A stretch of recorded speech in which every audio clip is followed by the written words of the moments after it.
होने की खबर तो आप अक्सर सुनते ही रहते हैं, लेकिन कभी आपने सुना कि कोई जहाज 37 साल से गायब हो और अचानक से किसी एयरपोर्ट पर लैंड हो जाए? तो यह घटना लोगों के लिए किसी चमत्कार से कम नहीं होगी।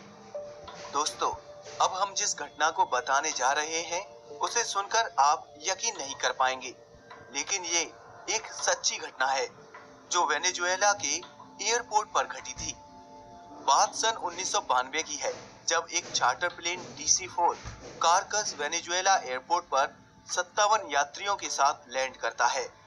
लेकिन इसमें सबसे बड़ी चौंकाने वाली बात है कि इस जहाज ने 37 साल पहले न्यूयॉर्क से मियामी के लिए उड़ान भरी थी और रास्ते में कहीं गायब हो गया था।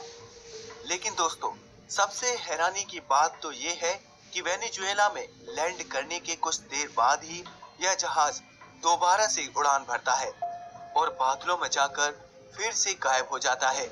आपको लगेगा कि ये सिर्फ एक कहानी है, लेकिन दोस्तों, इस घटना का सबूत भी है, जिसमें रेडियो कम्युनिकेशन में रिकॉर्ड हुई पायलट और कंट्रोल टावर के बीच हुई बातचीत मौजूद है। Deputy minister of civilisation Ramon Estoba का इस मामले पर कहना है कि उनके कंट्रोल सर्विस वर्कर ने इस घटना को अपनी आंखों से देखा था। इसके अलावा इस घटना का एक और महत्वपूर्ण सबूत मौजूद है, और वो है उस जहाज के पायलट द्वारा जहाज के गायब होने से पहले रनवे पर छोड़ा गया एक हैंड साइज कैलेंडर।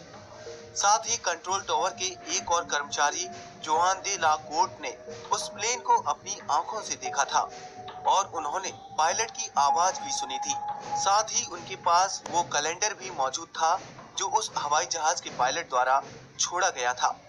उन्होंने बताया कि उन्हें इस घटना का बिल्कुल यकीन नहीं हो रहा था कि फ्लाइट में बैठे लोगों को अभी भी यही लग रहा था कि वे सन 1955 में ही हैं और उनकी फ्लाइट ने फ्लोरिडा में लैंड किया है।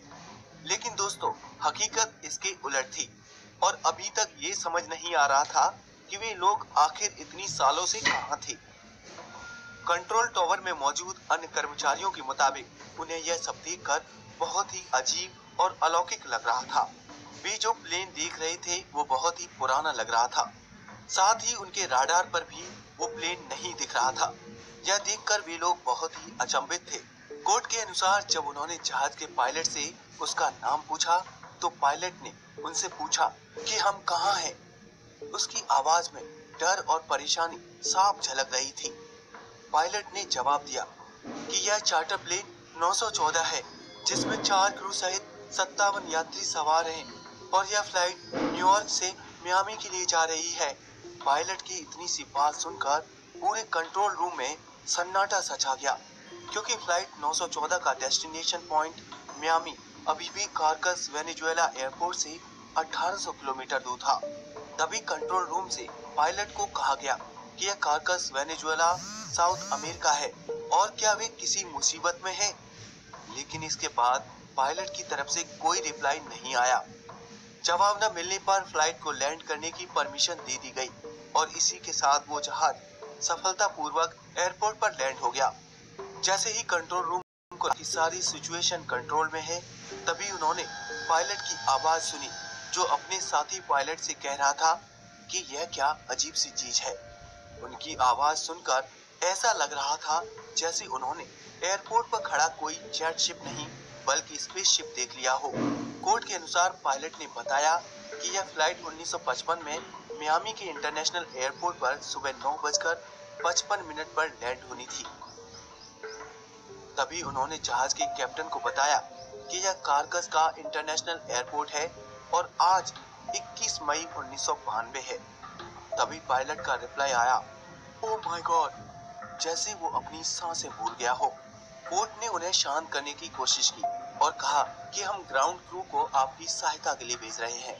पर जैसे ही ग्राउंड क्रू प्लेन के पास जाने लगा, तभी पायलट जोर से चिल्लाया, नो डोंट, हमारे पास मत आओ, हम जा रहे हैं।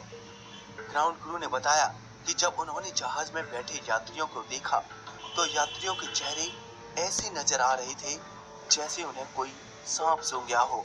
तभी पायलट ने हाथ हिलाकर ग्राउंड क्रू से वहां से दूर जाने को कहा।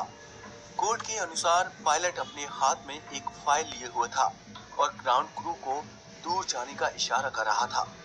तभी एक छोटा सा कैलेंडर उसकी फाइल से रनवे पर गिर गया, जो बाद में उन्हें मिला। इसके बाद पायलट ने प्लेन के इंजन को दोबारा से स्टार्ट किया और प्लेन को वहां से उड़ा कर ले गया, और थोड़ी ही देर में वो प्लेन बादलों में जाकर कहीं गायब हो गया। इसके बाद कंट्रोल टॉवर में रिकॉर्ड हुई इस बातचीत की टेप और उस कैलेंडर को गवर्नमेंट की सीक्रेट सर्विस ने जब्त कर लिया। दोस्तों, इस रहस्यमयी घटना के पीछे क्या वजह थी, यह आज भी लोगों के लिए एक रहस्य बना हुआ है।